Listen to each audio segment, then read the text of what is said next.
જય આદિવાસી,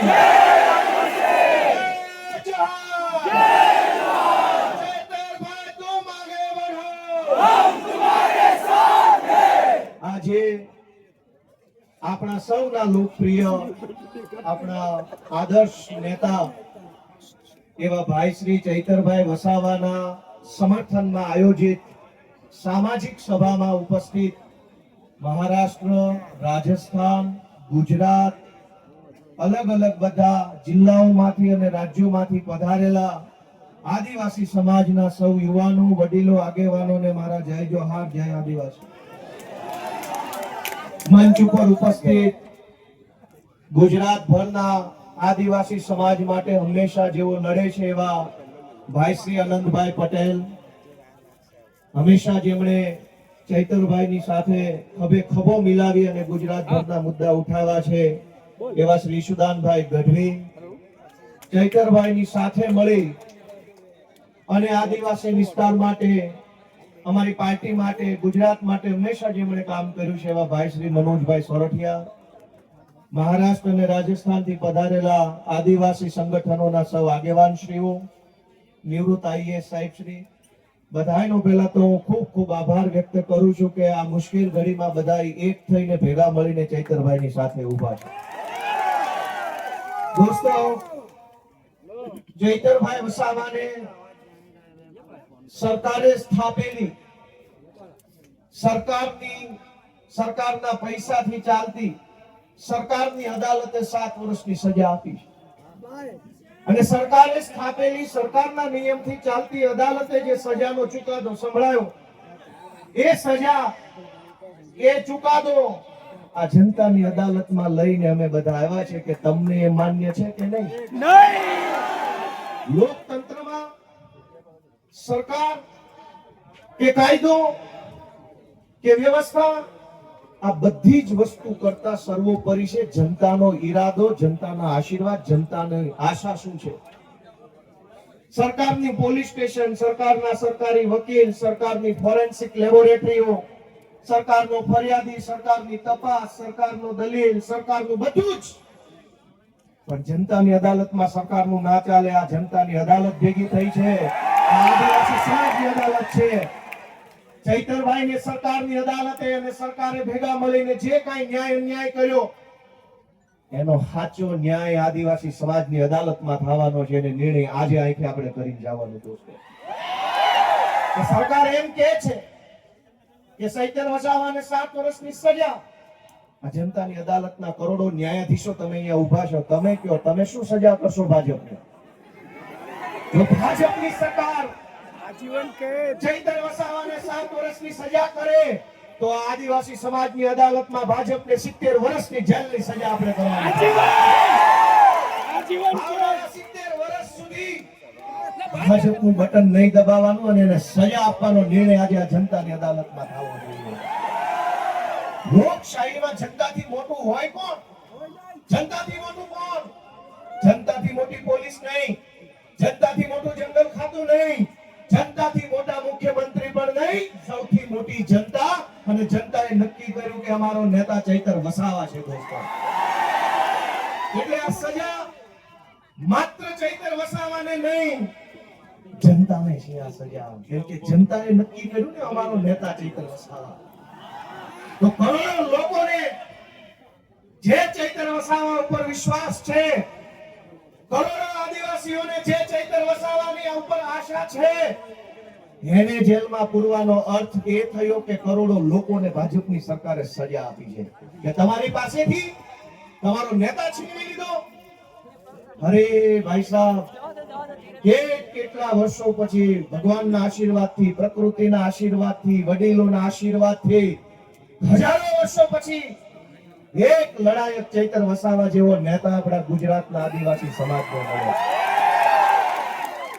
અનેક લોકો ધારાસભ્યો બન્યા, સાંસદો બન્યા આદિવાસી સમાજના મત આધારે, પણ આદિવાસી વિસ્તારોમાં ચાલતી નકલી સરકારી કચેરીઓ ઉપર પહેલી વખત બોલ્યું કોણ? ચૈતર વસાવા બોલ્યા.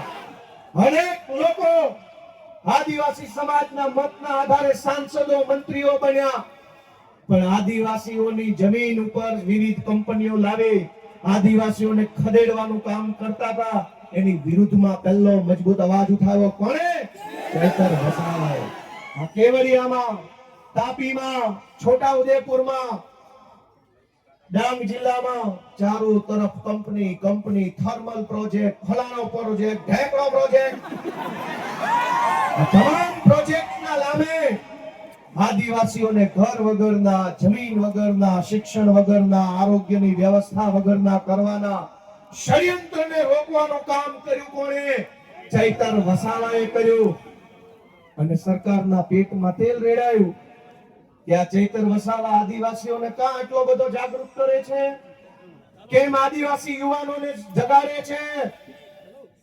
કેમ સુતેલા આદિવાસી સમાજને જાગૃત કરવાનું કામ કરે છે? ચૈતર વસાવાનો ગુનો એ નથી કે જંગલ વિભાગના કર્મચારી સાથે બોલાચાલી કરી. ગુનો તો એ છે કે જંગલની જમીન તમારી છે અને તમને અપાવવાની છે, એની જાગૃતિ સમાજમાં લેવાની છે. ચૈતર વસાવાએ જો બીજા ભાજપના આદિવાસી નેતાઓની જેમ રૂપિયા બનાવ્યા હોત તો જેલમાં હોત કે ઘરે હોત? એક છે મોટા કદાવર આદિવાસી નેતા, 2000 કરોડનું મનરેગામાં કરી નાખ્યું. જેલમાં છે કે મેલમાં? આદિવાસીઓના મત લઈને, આદિવાસી વિસ્તારોની ગ્રાન્ટો ખાઈને 2000 કરોડ રૂપિયાનું બૂચ મારીને જો બેઠા હોત તો મેલમાં હોત. પણ જેણે આદિવાસીઓને પાઈ બચાવવાનું કામ કર્યું, આદિવાસી બાળકોના શિક્ષણ માટે લડાઈ લડ્યા, વિસ્થાપિતો માટે બોલ્યા, ગરીબ દીકરીઓ માટે બોલ્યા, તમામ પ્રકારની યોજનાના લાભ અપાવવા માટે બોલ્યા, એ ચૈતરભાઈને જેલમાં પૂર્યા છે. વિધાનસભામાં આજની તારીખમાં જેની ઉપર ગુજરાતની હાઈકોર્ટે આદેશ કર્યો હોય કે આ ધારાસભ્ય ઉપર બળાત્કારની એફઆઈઆર નોંધો, જેની ઉપર બળાત્કારની એફઆઈઆર છે એ આજે વિધાનસભામાં છે. આજની તારીખમાં ધારાસભ્ય છે, જેલમાં નથી, બળાત્કારના આરોપી. જેની ઉપર મનરેગા કૌભાંડનો 2000 કરોડનો આરોપ છે એ વિધાનસભામાં ધારાસભ્ય થઈને બેઠા છે. જેની ઉપર જમીનો પચાવી પાડવાનો કેસ ચાલે છે 200 કરોડનો, એ અત્યારે ધારાસભ્ય છે. ગુજરાતના તમામ ચોર, લુચ્ચા, લફંગા, લબાડ, તોડબાજ, બળાત્કારી, ભ્રષ્ટાચારી, ધંધા કરનારા બધા જ લોકો આલિશાન જિંદગી જીવે છે. અને એક મામૂલી ગુનાની અંદર ચૈતર વસાવાને 7 વર્ષની સજા. 7મા ધોરણમાં ભણવામાં આવતું કે દેવડીએ દંડાય છે ચોર મુઠ્ઠી ઝાડના, ને લાખ ખાંડી લૂંટનારા મહેફિલે મંડાય છે. કૌભાંડ કરનારા લોકો વટથી ફરે છે અને આદિવાસી સમાજ માટે લડનારા ચૈતર વસાવાને જેલમાં પૂર્યા છે. દોસ્તો, મારી તમને એટલી વિનંતી છે કે લડાઈ બહુ લાંબી છે. આજે આપણે બધા અહીંયા ભેગા થયા છીએ, અહીંયા આકલા પડકારા જુસ્સો આમ કરી નાખું તેમ કરી નાખું કરીએ છીએ, પણ સાચું આમ અને તેમ કરવાનું ટાણું છે ને મતદાનના દિવસે આવતું હોય છે. લોકશાહી છે, આમ તેમ જે કઈ, અને નર્મદા જિલ્લા વાળાએ તો આમ તેમ કરીને બતાવી દીધું છે. જો આમ તેમ કેમ થાય નહીં, ગઈ ચૂંટણીમાં કહી દીધું કે આમ થાય. બહુ ચોટ્યા હતા, ઝૂકેગા નહીં સાલા. બઠા પાડી દીધા. વડાપ્રધાને અહીંયા સભા કરી, ગૃહમંત્રીએ સભા કરી, પ્રદેશ પ્રમુખે કરી, પણ નર્મદા જિલ્લાના આદિવાસીઓએ કીધું ઝૂકેગા નહીં સાલા. આવી જાઓ. આને કહેવાય અસલ ટાઈગર. પણ દોસ્તો, હું તમને છેલ્લી 2-3 વિનંતી કરવીશ કે ચૈતરભાઈનો ગુનો શું? આ ભાજપ વાળા ટીવીમાં, સોશિયલ મીડિયામાં ચૈતરભાઈને બદનામ કરવાનું કામ કરે છે કે એણે વન વિભાગ વાળાને આમ તેમ કહી દીધું, ધાક ધમકી કરી લીધી. તમારા વન વિભાગ વાળા, તમારા પોલીસ વાળાએ અમારી હારે જે ધાક ધમકી કરી છે ને એની સજા 700 વર્ષ આપો ને તો ઘટે એમ છે. આખા ગુજરાતમાં સરકારી માણસો જનતા હારે કેવું વર્તન કરે છે. સરકારી મામલતદાર, સરકારી પીએસઆઈ, સરકારી ટીડીઓ, સરકારી પ્રાંત, સરકારી આરએફઓ, આ બધા જ લોકો રાજ્યની નાની નાની જનતા સાથે કેવું વર્તન કરે છે. ઈ વર્તનની જો સજા આપવા બેસીએ ને તો એકેય માયનો લાલ ઓફિસમાં બેસી નહીં શકે, બધાને જેલમાં પૂરવા પડે.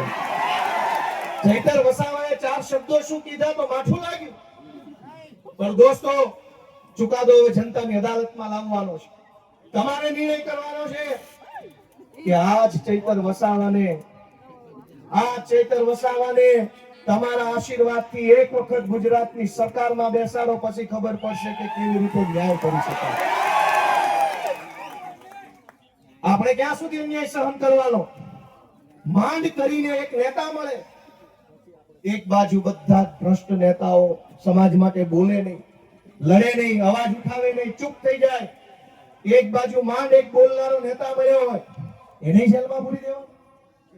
ગુજરાત ભરની જનતાને હું તો વિનંતી કરું છું, માત્ર આદિવાસી સમાજ નહીં, જે કાંઈ પણ થોડા ઘણા બોલનારા નેતા વધ્યા છે ને, એની સાથે રહેજો, એને ટેકો આપજો, એની પડખે રહેજો, નહીંતર ગુજરાતમાં કોઈ બોલે છે નહીં. સરકાર એમ ઈચ્છે છે કે કોઈ પણ માણસ ભાજપની સામે બોલવો ન જોઈએ, કોઈ માણસ ભાજપની સામે અવાજ ન ઉઠાવવો જોઈએ, એવું સરકાર ઈચ્છે છે. પણ કેટલાક માણસો ચૈતર વસાવા હોય એ પ્રકૃતિમાંથી પેદા થયેલા હોય, કોઈના બાપથી નો બીવે, સરકાર હોય કે સરકાર હોય કે જે હોય. અને આ જળ, જમીન, જંગલ કોનું છે? સરકારનું છે. સરકાર નહોતી, જે દિવસે આ દેશમાં સરકારો નહોતી ત્યારે જંગલ હતું કે નહીં? જે દિવસે આ દેશમાં કોઈ સરકાર, કોઈ પાર્ટી નહોતી ત્યારે જમીન હતી કે નહીં? અને જે દિવસે આ ભાજપ પાર્ટી કે એના નેતાનો જન્મ નહોતો ત્યારે આ ધરતી પર જળ હતું કે નહીં? તો ભાજપ વાળા પેદા નહોતા થયા ત્યારે જળ હતું, ભાજપ વાળા પેદા નહોતા થયા ત્યારે જમીન હતી, ભાજપ વાળા પેદા નહોતા થયા ત્યારે જંગલ હતું, અને ભાજપ વાળા પેદા નહોતા થયા ત્યારે આદિવાસી પણ હતા આ દુનિયા ઉપર, આ દેશ ઉપર.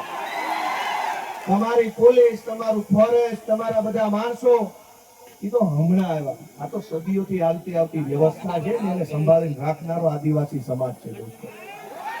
આદિવાસી સમાજ જળ, જમીન, જંગલની રક્ષા કરે, અને આદિવાસી સમાજની રક્ષા ચૈતર વસાવા કરે છે. એ વાત ભાજપ વાળાને ગમતી નથી. દોસ્તો, અમારી લીગલ ટીમે મહેનત કરી અને હાઈકોર્ટમાં અપીલ ફાઇલ કરી. જે કઈ પણ ખેડૂતો, બહેનો, ચૈતરભાઈ અને શકુંતલાબેન સિવાયના બીજા જે કઈ મિત્રો જેલમાં છે, અને ચૈતરભાઈ સહિત બધા એમની અપીલ હાઈકોર્ટમાં ફાઇલ કરી. અને શકુંતલાબેન જે નાનું બાળક છે એમને હાઈકોર્ટે છોડી મૂકવાનો આદેશ આપ્યો. આપણા માટે બહુ સારી બાબત કહેવાય. અને બહુ જલ્દી તમામ આપણા જે કઈ પણ સાથી મિત્રો જે નિર્દોષ જેલમાં છે એમને પણ વહેલી તકે જેલ મુક્તિ થાય એના માટેના તાબડતોબ પ્રયત્નો સતત ચાલુ છે. અને બહુ વહેલી તકે આપણને સારા સમાચાર મળે એવી હું આશા રાખું છું. આપ સૌને મારી એક જ વિનંતી છે કે આ લડાઈમાં ચૈતર વસાવાને, એના પરિવારને, એના બાળકોને ક્યાંય પણ એક સેકન્ડ પણ આપણે બધાએ, હું અને તમે ભેગા મળી એકલા નથી પડવા દેવાના. જ્યાં જરૂર પડે, જેવી જરૂર પડે, જ્યારે જરૂર પડે ત્યારે આપણે બધાએ સાથે ઊભું રહેવાનું. અમે બધા આજે સાથે છીએ. ચૈતરભાઈ સાથે બહુ પારિવારિક સંબંધ છે મારે. આમ તો હું જે કંઈ બોલું છું આજે બહુ દુઃખ થાય છે. વિધાનસભામાં ચૈતરભાઈ મારી બાજુમાં બેસે, અમે ખૂબ વાતો કરી, મારી બાજુમાં ઉભા આદિવાસી સમાજના અધિકારો વિશે પૂરી તાકાતથી બોલતા હોય છે. અને એટલું સરસ રીતે આમ છાતી કાઢીને સરકારની આંખમાં આંખ નાખીને કહેતા હોય છે કે ભાજપ વાળાને ગમતું નથી. ભાજપ વાળાને એ વાત ગમતી નથી કે એક આદિવાસીનો છોકરો વિધાનસભામાં ઉભા રહીને મંત્રીઓની ફોજ, મુખ્યમંત્રી બેઠા એની સામે આંખમાં આંખ નાખીને બોલે છે કે આ જળ, જમીન, જંગલ અમારું છે, તમને નહીં ઘૂસવા દઈએ. બીજા પણ આદિવાસી નેતાઓ છે. યસ સર, જી sir, sir ticket sir, please ticket. Sir, સમાજને છેતરી જાય, વાંધો નહીં, સમાજને આંખો બંધ કરાવી દઈશ, ઊંઘાડી દઈશ. મને ટિકિટ આપો એટલે હું મારા સમાજને છેતરી મોકલી આવીશ. આનંદભાઈ પણ જોતા હશે. આનંદભાઈ પણ બોલે છે વિધાનસભામાં પૂરી તાકાતથી આદિવાસી સમાજ માટે. એ ચૈતરભાઈની પેલી બાજુ બેસે. દોસ્તો, 2-3 માણસ વધ્યા છે. ગમે તેટલી મોટી સરકાર હોય એની સામે પણ આંખમાં આંખ નાખીને બોલવાની હિંમત રાખે છે કે તું જે હોય તે, હું મારા સમાજ માટે બોલવા અહીંયા આવ્યો છું. તું જે હોય તે સરકાર હોય તો ભલે, રાષ્ટ્રપતિ હોય તો ભલે, ને તું મોટી તોપ હોય તો ભલે, મને તો અમારા આદિવાસી સમાજે, અમારા ખેડૂતોએ મત આપ્યા છે તો હું એમના માટે બોલતો રહીશ. આજે હું પણ, મને મત આપનાર ખેડૂતો છે, કાઠિયાવાડના ખેડૂતોએ મને ધારાસભ્ય બનાવ્યો, આદિવાસી સમાજે ચૈતરભાઈને ધારાસભ્ય બનાવ્યા. અમને મત આપનારા લોકો માટે અમે બોલતા રહેવાના, લડતા રહેવાના અને ક્યારેય નથી ચૂકવાના એ સંકલ્પ અમે લીધો છે દોસ્તો.